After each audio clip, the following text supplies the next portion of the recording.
MCQ. According to WHO, when should the mother start breastfeeding the infant after a normal delivery? క్వశ్చన్లో ఏమంటున్నారు, after normal delivery తర్వాత baby పుట్టిన ఎంతసేపటికి breast feeding అనేది mother start చేయాలి. According to WHO rules ప్రకారము మనం బేబీకి ఎప్పుడు బ్రెస్ట్ ఫీడింగ్ అనేది మదర్ స్టార్ట్ చేయాలని అడుగుతున్నారు. Options: with in 1 hour of the baby, within 1 hour of the birth of the baby, within 12 hours of the birth, within a day after the birth, or after the infant's condition stabilize.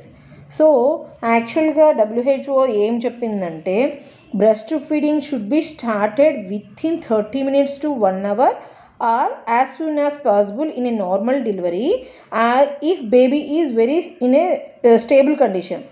సిజేరియన్లో అయితే ఏమంటున్నారు, 4 hours of the cesarean can be started or within 1 hour can be started if mother and baby have no problem.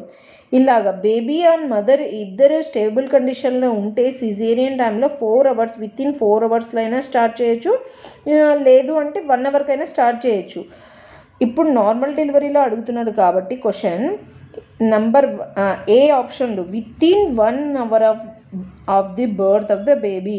కొన్ని క్వశ్చన్స్లో ఆప్షన్స్లో with in 1/2 hour to 1 hour, only with in 1/2 hour of the birth అలా ఇస్తారనమాట. So option A is the correct answer.